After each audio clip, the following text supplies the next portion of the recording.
കല്ലു ഈ പഞ്ഞി മൊത്തം കളഞ്ഞോ? രാവിലെ പാവയുടെ കുടലെല്ലാം വെളിയിട്ട് ഞാനത് വഴക്ക് പറഞ്ഞതിന് അതൊക്കെ പോയി ഇങ്ങനെ നിൽക്കുക പിണങ്ങി.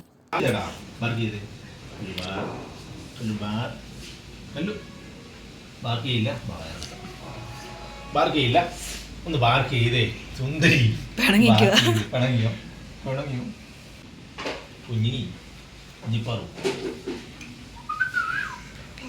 ഭയങ്കര പിണക്കമാണ്. കുഞ്ഞുങ്ങളെക്കാളും കഷ്ടമാണ്. എന്തെങ്കിലും ഒന്ന് വഴക്ക് പറഞ്ഞാൽ പിന്നെ പെട്ടെന്ന് അങ്ങ് പിണങ്ങി മാറി എവിടെയെങ്കിലും പോയിരിക്കും, അല്ലെങ്കിൽ കിടക്കും. എവിടെയെങ്കിലും പോയി ഇങ്ങനെ സാധാരണ ചെയ്യുന്ന വാതിലോട്ട് ഇങ്ങനെ നോക്കിയിരിക്കും. പിന്നെ നമ്മൾ പോയി എടുത്ത് കൊഞ്ചിച്ച് ലാളിച്ച് പിന്നെ പിണക്കം മാറ്റാൻ ഭയങ്കര പാടാണ്. പിന്നെ ഭയങ്കര കൊഞ്ചലാണ്. ഇങ്ങനെ പപ്പായുടെ മടിയിലോട്ട് ഇങ്ങനെ കിടക്കുക. കണ്ണഞ്ചേട്ടൻ വഴക്ക് പറഞ്ഞാൽ എൻ്റെ ഒക്കെ വരും, ഞാൻ വഴക്ക് പറഞ്ഞാൽ കണ്ണഞ്ചേട്ടൊക്കെ ചെല്ലും. ഇതാണ് സ്ഥിരം ഇവിടെ ഉള്ളത്.